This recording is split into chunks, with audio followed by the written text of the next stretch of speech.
time aboard. This is the Miles to Go podcast. And now here's your host, Ed Pizza. Hey guys, welcome back to the Miles to Go podcast.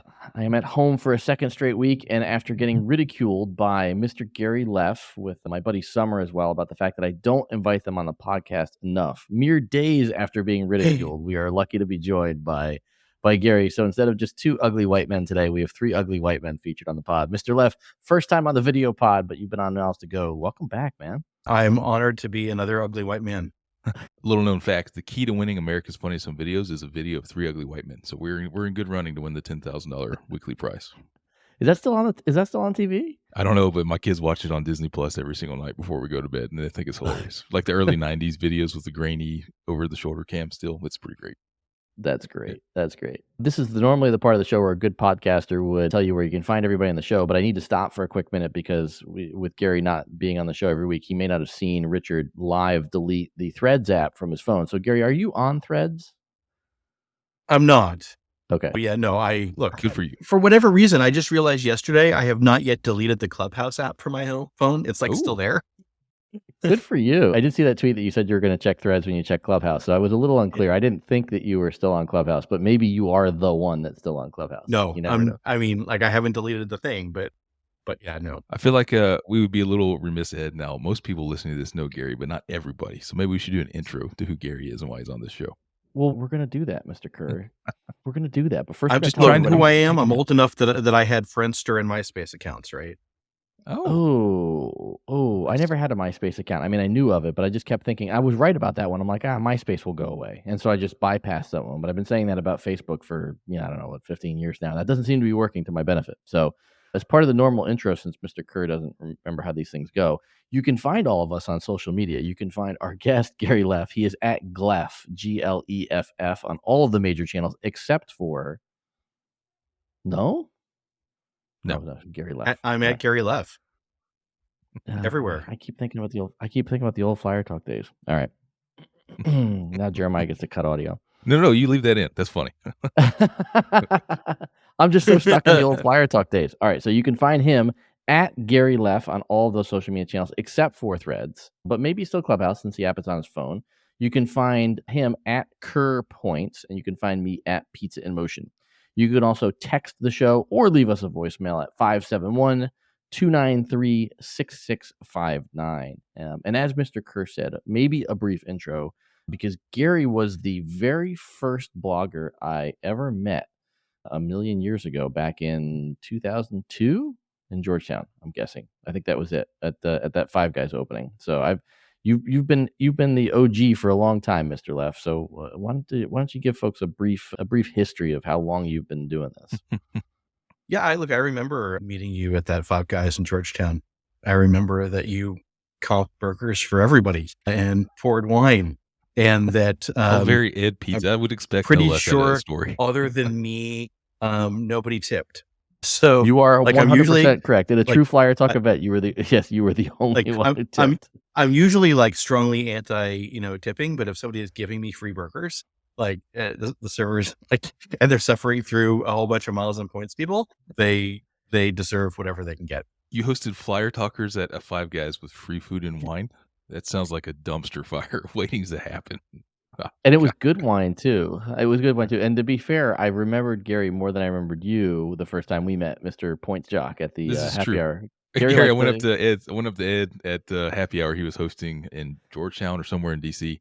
Said, "Hey, I'm Richard." He went, "Oh, that's nice." And he turned around, never talked to me again the rest of the night. I was like, I don't know if I like this guy. Well, yeah, but we still do that. Yeah, yes, fair enough. Yes, Hey, man, good to see you. See you later. But in an interesting twist of fates, in the circle of life that is, Richard and I sat down for a very early podcast interview at Zorkfest in Vegas after I'd interviewed Gilbert. And so, full circle of life, you were actually going to be at Zorkfest in a few weeks. And I'm a little bit sad not to be joining you and ridiculing you from the audience while you're doing Zorkfest. Yeah, second weekend of October in Lake Tahoe. So, I haven't done Zorkfest before. I haven't done one of these sort of educational seminar events in a while. Most of my talks have been at industry events that I've done, and this is just going to be a lot of fun to kind of connect with folks. Most Yeah. of your talks have probably been in boardrooms lately, if I'm guessing correctly, based on the people that call your Well, number. Which I don't ever think we actually got the intro. So Gary is like, "Can we call you the thought leader, or is that triggering for people listening?" So, Who cares? that I'll tell you actually a funny story. So that was a joke. I know. That, I just want you to tell the yeah. story. So there's this, tagline on the site, thought leader in travel or whatever. It was in 8.5 years ago. I'm sitting in a conference room, Randy Peterson's conference room in Colorado Springs, and 1930 frequent flyer point. so it's February 2015, and we're like doing some redesign stuff on the site, and I get told you need a tagline. And I think it was Denny that jokingly came up with it, and it sort of took on a life of its own in the room. And folks just kind of teased me with it, and they kind of mocked it up as a joke and left it. Like, I don't, only because my reaction on aesthetic stuff is like, I don't care what the blog looks like, which you can tell if you ever go to the blog. I don't care what the blog looks like. That redesign you did in 1998 is pretty solid, man. Still going strong. The substance, the content. So, whatever they mocked up as a joke is what's on the site.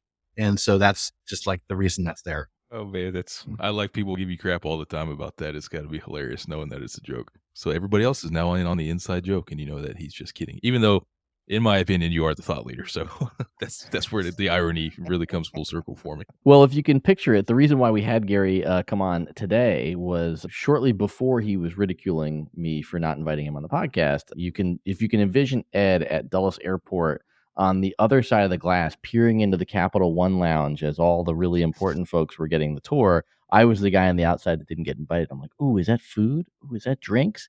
And Gary and our buddy Summer were on the inside. Summer wanted to be on today, but said that she's currently 5 weeks out on scheduling, so wouldn't be joining us.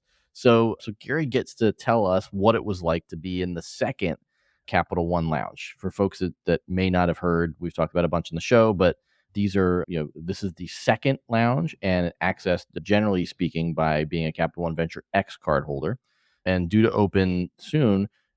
Gary, we've all been to the Dallas lounge. So I guess, first and foremost, how similar was this to the Dallas lounge? So, a little bit of context, right? Capital One opened the Dallas lounge in November of 2021. This was actually in Dulles was the first one that they signed on for. Construction took longer in the pandemic and all these sort of things. And then, shortly, what I've reported, Capital One hasn't spoken to this, but that we are about a month out roughly from seeing their Denver lounge as well. And so that'll be the third one. The other things they publicly announced are New York LaGuardia and Washington National, DCA, are going to have not their traditional lounges, but dining focused spaces with Jose Andres.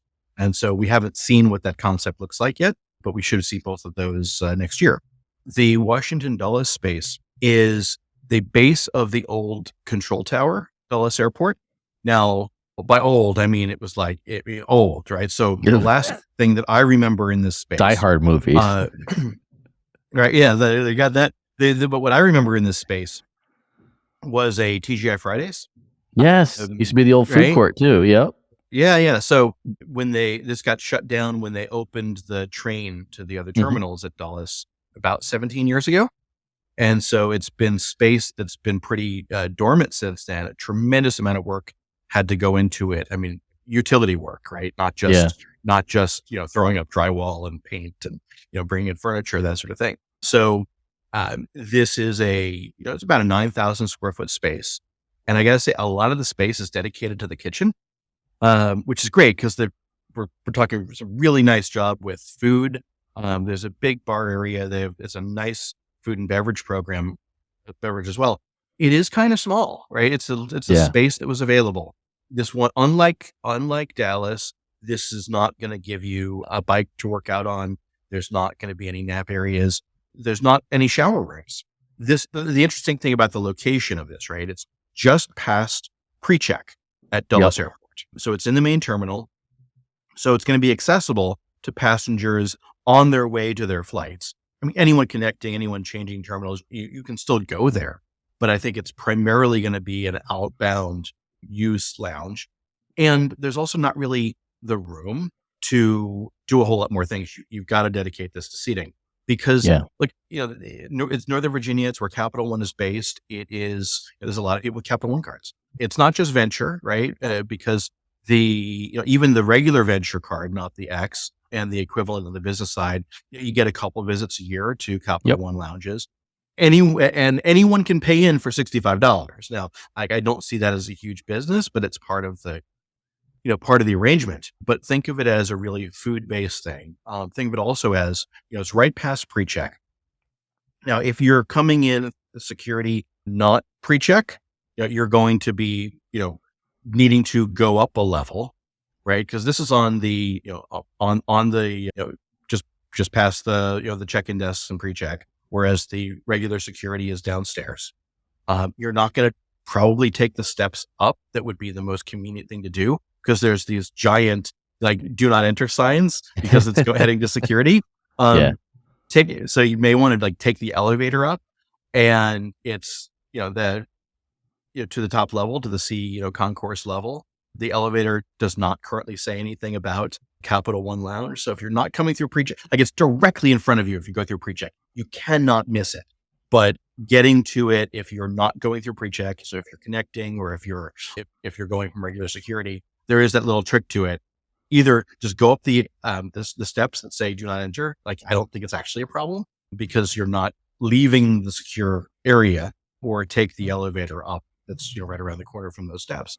And because it's going to be a lot of people just drop in, like Dallas, there is a big emphasis on grab and go. Yeah.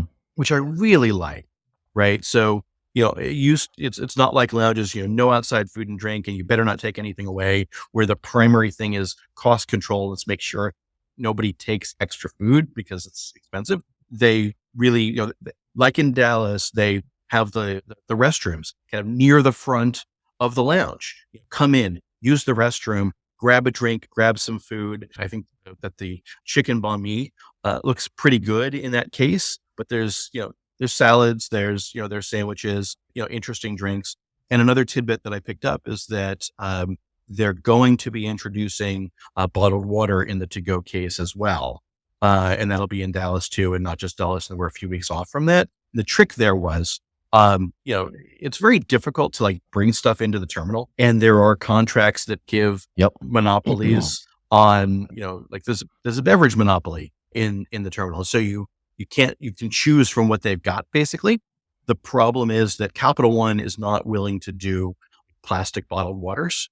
And so they were looking for another solution, and the provider didn't have that, but they've come up with the kind of boxed water. So I always thought, gosh, why don't they have this? Because people are going to just take them, right? Because that's what I'm going to do. I'm going to take waters for my flight, and maybe it's just too expensive. No, they're actually going to be providing that. That'll be in Dulles too. But you walk in, there's the grab and go, there's the restrooms. At Dulles, there's also a coffee shop, a barista station. It'll be Yeah, I staffed, saw that. Yeah. and this looks kind of nice. So it'll be having somebody make you, so there's barista made drinks, which is a nice option. So if you don't have to go all the way in to the terminal, into the lounge, look for seating, leave, grab stuff, and come back and go. It's just really all set for that. But I do think if you have the time, it's like in Dallas, very small plate spaced, and just some interesting food out. I would even say, I'm going to go out on a limb here. It depends on what you like and your service style that you prefer. But the food in this lounge may be the best food inside Dulles Airport. Yeah, I think that's probably going to be pretty fair to say. Well, I mean, somebody might make the case for the United Polaris Lounge because it has sit down dining and they'll bring you food, right? And so you prefer the plated. I think the food is better here than in the Virgin Lounge. Mhm. If you've got a priority pass card from Chase, you've got free credit at Chef Jeff's, right?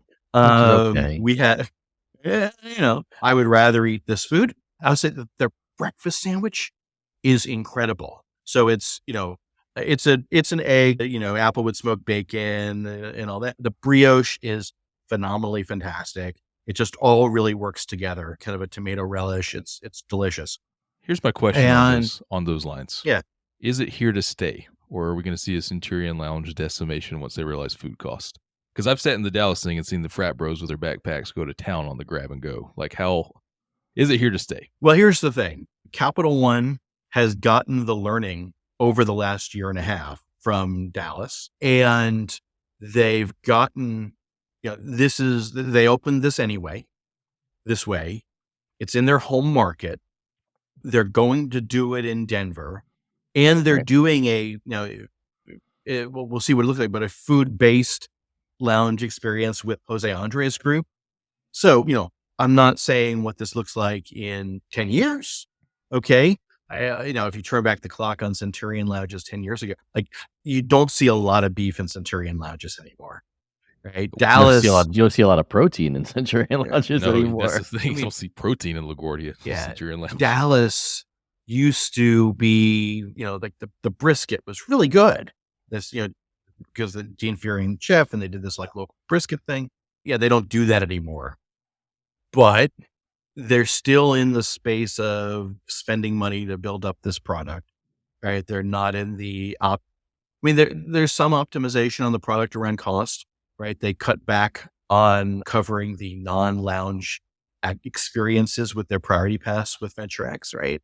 So, there's certainly an attention to cost, but it's still, in some ways the value premium card at, a $395 annual fee and, not $550, not $695. So And really they've easy clearly to get $300 done, of that back. a couple $100 travel credit, right?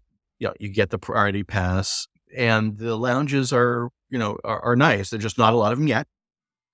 But I will say, look, this lounge, I expect to get crowded because they have good food, And it's and right you there. can sit You can't and you miss can it. sit there and it isn't right there. I think that's the only saving grace for this lounge, because from peeking through the windows, it definitely appears to be very limited on seating, as Gary says. I think the only saving grace of this lounge is that there's a decent amount of friction if you're anywhere else in the airport to visit this on a connecting itinerary. This appears to be a lounge that will be geared mostly towards departing guests, and that may be the thing that saves it from being overwhelmed to capacity. Yeah. When is it scheduled to open to the public? so it opens on the 7th.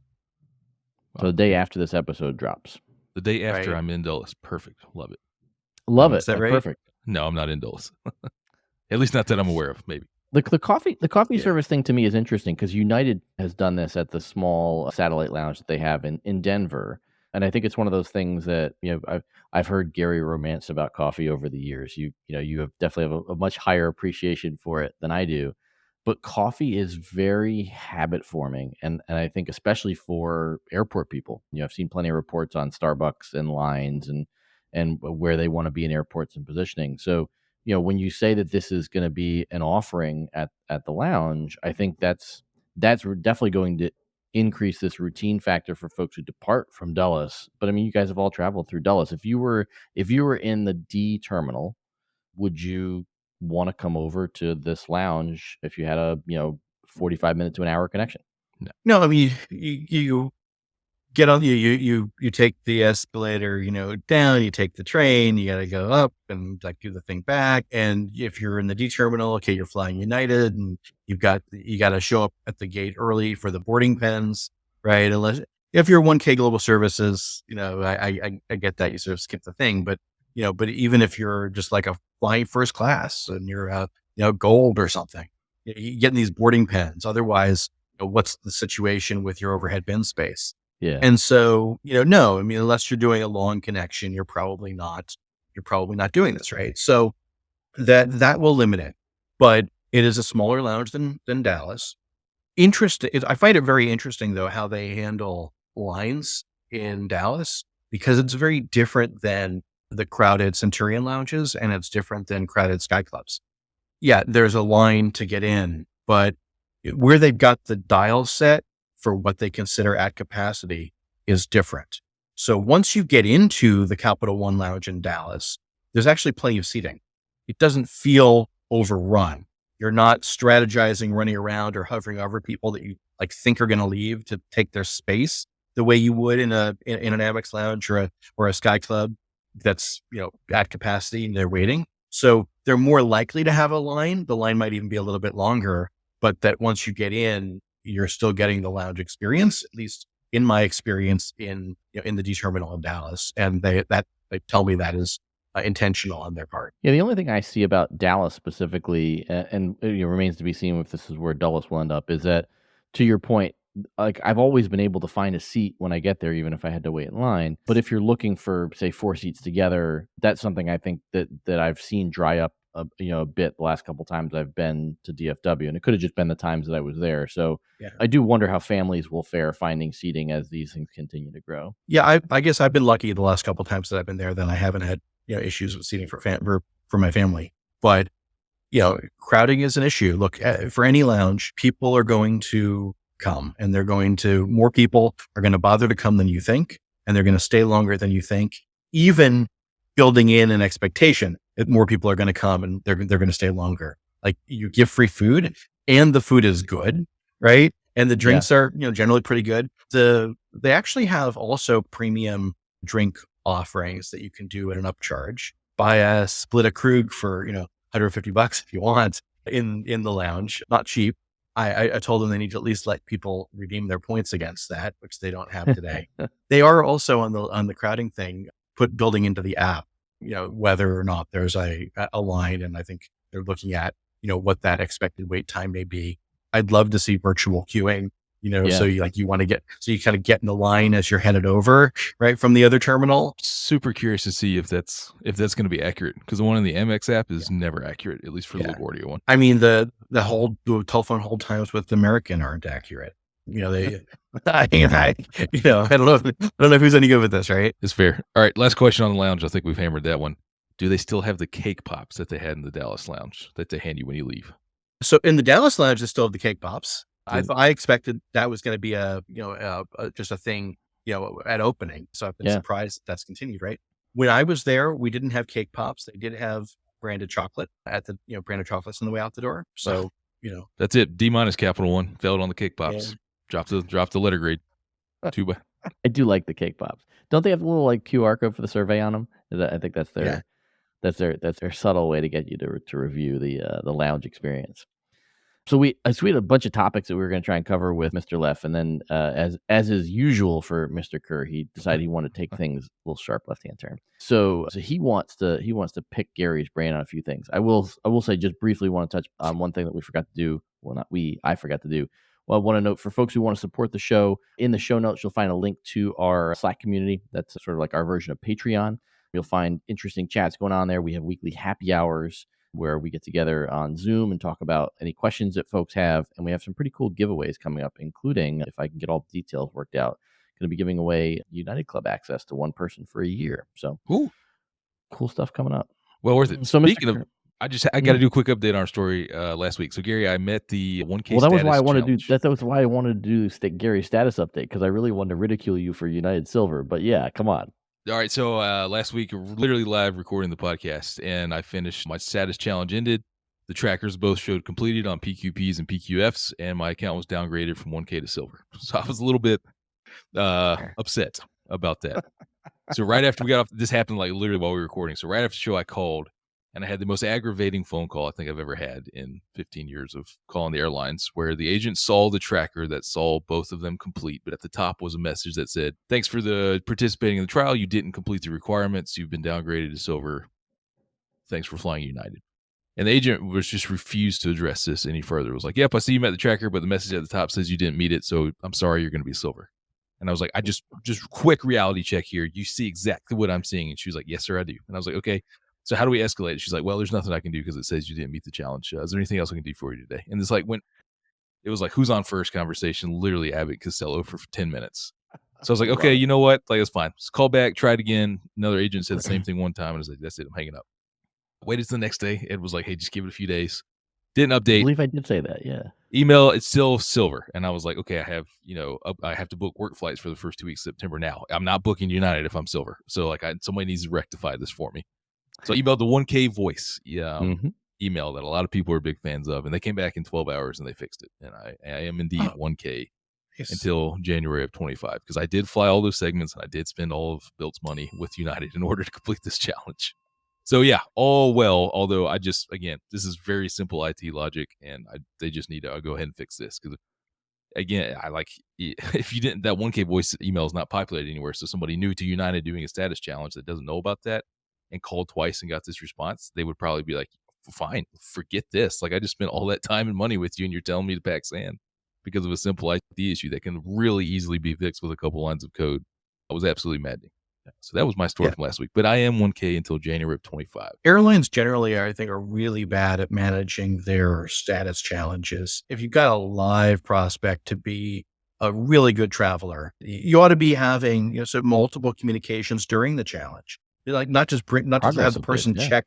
check their status tracker that you hope is right, but educating them about the program, sharing things about their benefits.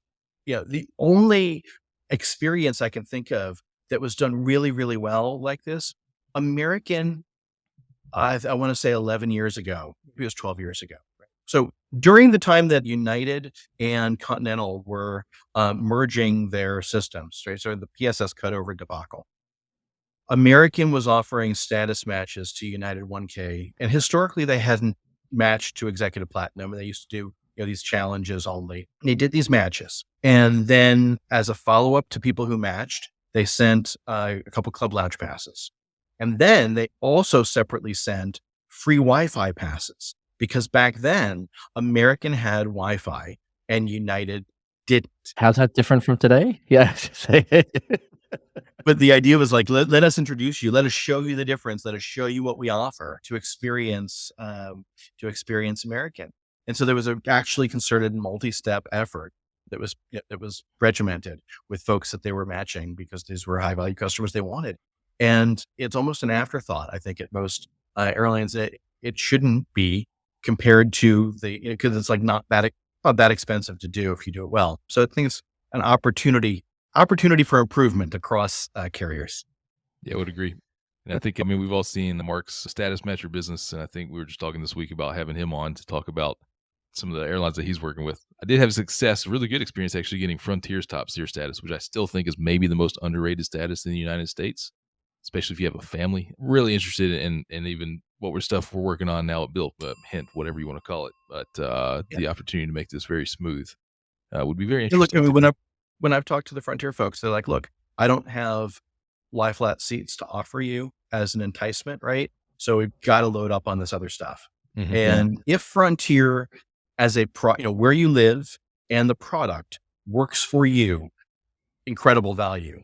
For me, the lack of Wi-Fi on their aircraft is a stop because I absolutely, as my starting place, I am going to work on the plane, right?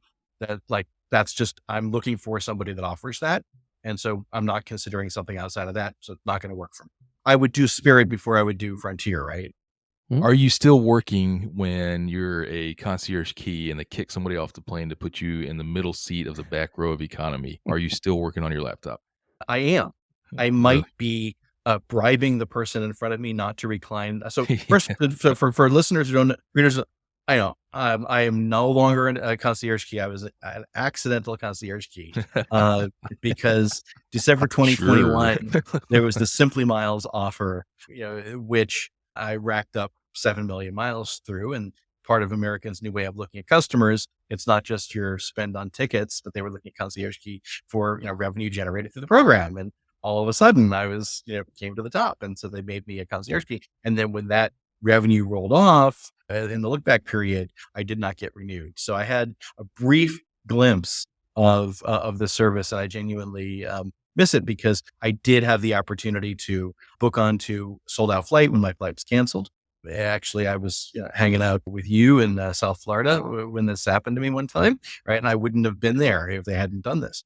And so, great service from that. Don't have that anymore. But yes, I'm in the very back of the plane and I'm working. As I say, I may have to find a co-scene solution with the person in front of me to make sure that I can pull out my laptop. My elbows and shoulders are just never going to allow that to happen in the back of the bus. So I just gave up years ago trying to be productive in that kind of situation.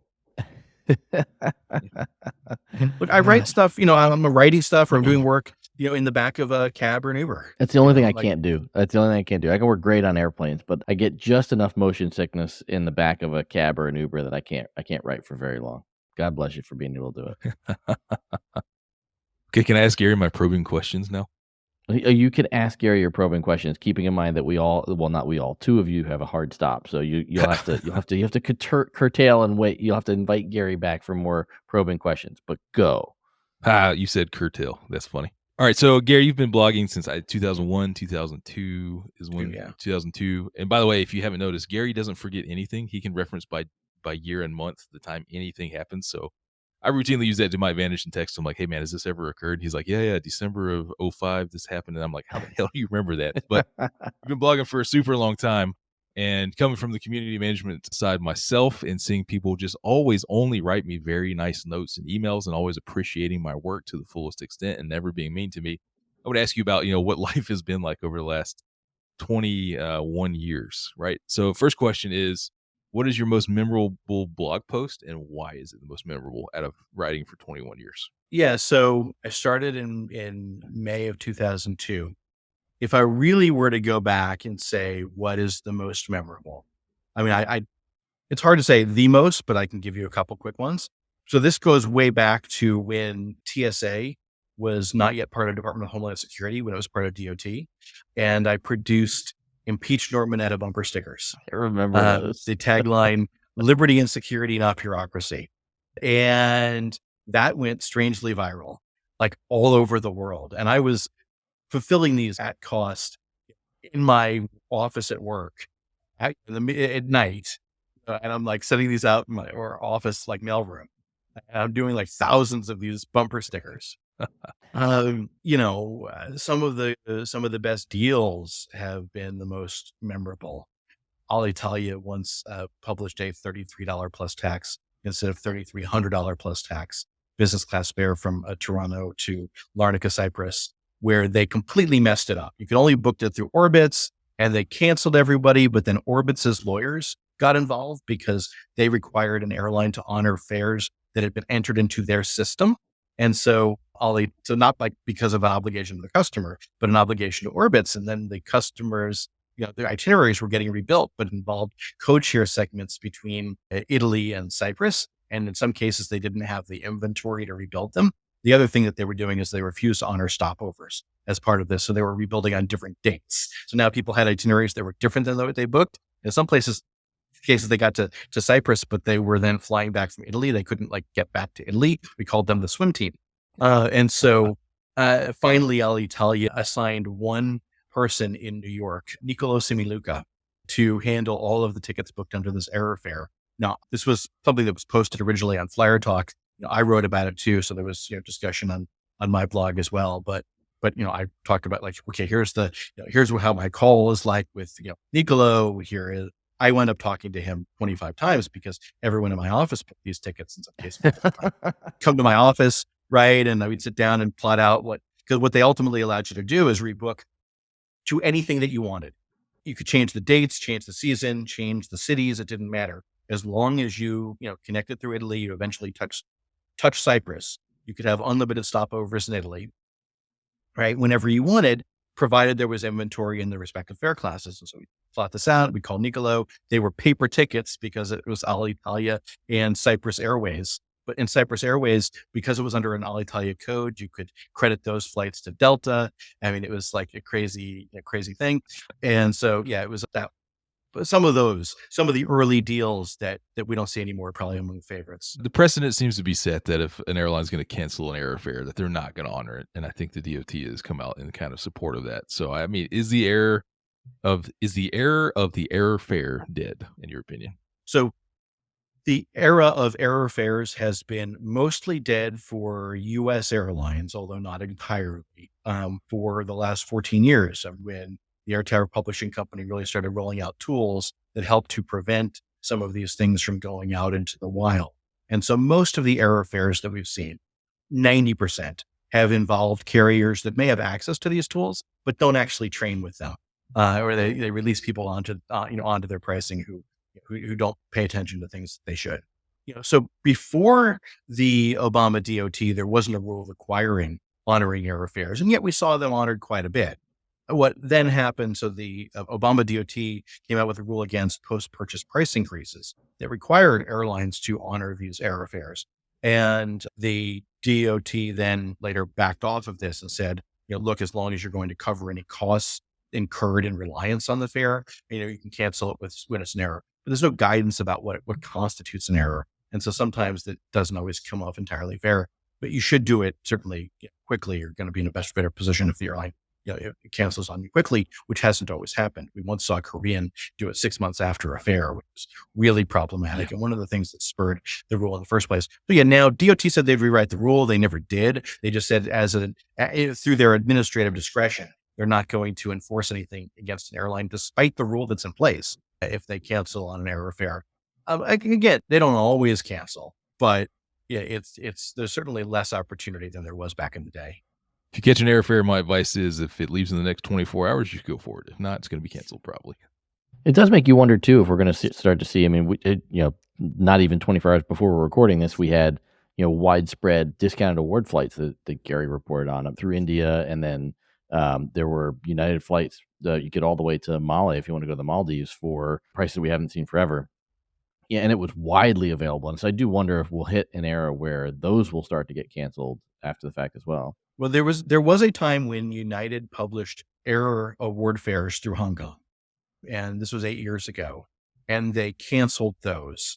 And this was during the time when it was still the case that error fares had to be honored under DOT rules. And United's position that the DOT bought at the time was customers actually knew what the price was supposed to be because they publish an award chart. So United's position was the award chart protected them, and they didn't have to honor it because it was different than the published pricing. I was in Japan close to Hong Kong, and I remember that saga very well. Yeah. But there's no longer an award chart for them to say, like, now the price is whatever United says it is. And if it's a good deal, it's a sale. And if it's like not, it isn't, right? So I don't know. This wasn't, but in this case, with 80,000 or 88,000 United miles, that's not, 4 miles or 8 miles. So Right. This is like what the price should be. It was an availability error. We offered something we didn't mean to offer, but we did it at regular price. That's a little bit harder. Mhm.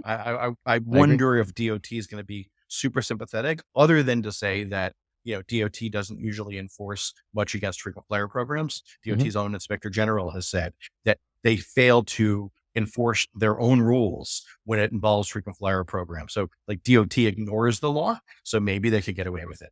And then you can't sue them basically because they have no obligation to deal in good faith under Northwest versus Ginsburg. Yeah, that's Gary's favorite case, or maybe your least favorite case. That's what I should say. All right, one more hard-hitting question. I think we got to wrap up. I'm a frequent reader of View from the Wing, frequent reader of the comments section, and I notice that people are not always very kind to you from time to time. Like just a very quick philosophical conversation on this. Again, people not even just yesterday, Ed, right? People were writing mean things about me. They were actually pretty funny things, actually, really, in the comment section of a blog. But so I've noticed two things, right? I ran the Facebook communities for it was a decade ago. People had obvious beefs with me. First question is, why do people who apparently dislike you so much continue to come back and comment and read your blog? And the second one is, have you ever had a face-to-face interaction where one of these keyboard warriors has had, call it the guts, to confront you in person about an opinion that you've had? Or they always stayed behind the keyboard? Yeah, I find that people in person are really nice. Yes. And then when they get on the internet, people behave very differently. And why are people this way? I mean, I remember a 20-year-old cartoon with this guy hunched over his keyboard in the living room as his wife beckons him into the bedroom and says to his wife, "Hold just a minute, dear. Someone's wrong on the internet," right? Like people are compelled. And I got to say, I don't mind it. Look, I don't want folks attacking so much each other if we can avoid it. If you want to attack me, as long as you're not in my comments, come after me all you want. I want a vibrant comment section where people are able to call me out if they disagree with me. I don't want to sanitize that. If they want to tell me that I'm wrong, make your case. I would prefer it if people did it on the substance and did it, cordially, but that's not always the case. I don't want to moderate comments where somebody is going to be critical of me because it's very easy. There's a very fine line where, once you start calling something out of bounds, it's very easy to tilt the scales and feel like things are more out of bounds when they happen to be critical of you. And I don't want to do that. And look, I kind of get a certain amusement. I kind of like my trolls. It has to roll off you. You can't carry any of that stuff with you. It does not bother me. I am incredibly fortunate in my life. This, frequent flyer world has been incredibly good to me. I grew up, flying quite frequently as a kid. My parents were divorced. I lived in New York. I would fly back and forth to California to see my dad. I was in the air. I had, my family that moved to Australia when I was 5. So I had lots of opportunity to travel, but it never even occurred to me that I would ever be in anything other than the back, right? Because first of all, I would never pay that much. And if I could afford to, how would it be worse? I never thought that there were other ways of doing it. In fact, at the beginning back then, there weren't. And at least not the way that we know them today. And I never thought I'd be one of these people who had the opportunity to travel and experience the things that I've had. This world has been so good to me. I'm so fortunate that if somebody wants to, criticize me, attack me in the comments of my own site, I come out so far ahead that, I'm good with it. Has anybody ever confronted you in person? Have you ever had a confrontation at a conference or a lounge or an airport and said, Gary, you're the gum on the bottom of my shoe. I hate you. No. And even people who say that online are sheepish and almost apologetic in person. And, This has been my experience. offline, you can ask me who some of those people have been. I won't call them out. Ed. In person, people are much, much nicer. Yeah, very much the same experience. Okay, that's being vulnerable on the Miles to Go podcast, Ed, like we like to do. Yeah, you are definitely a very vulnerable man. Very vulnerable man. I assume you're headed to New York soon, Mr. Kerr? I'm there for the next 2 weeks in a row. Yes, very busy times upcoming here in the day job. Mr. Leff, where are you headed in the near future? Well, I'm literally headed to the airport in about 90 minutes. I've got a meeting after I get off with you all, and I, saw you in the airport day before yesterday. So, We did. Different trip. Superb meal that we had together. Yeah. Well, that's why we're looking forward to the Capital One Lounge, and hopefully we can get in and not have to wait for it. We'll have to set that up as a meetup. And yes, I will do better about inviting you and Summer onto the podcast. Hopefully, maybe even at the same time, though she is pretty heavily scheduled. So we will continue to work on that. In the meantime, we will mock her for not coming on this week, but we will definitely have Mr. Leff on again soon.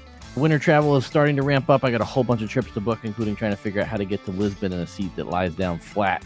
More on that in the near future. But until we upload again, we've got miles to go.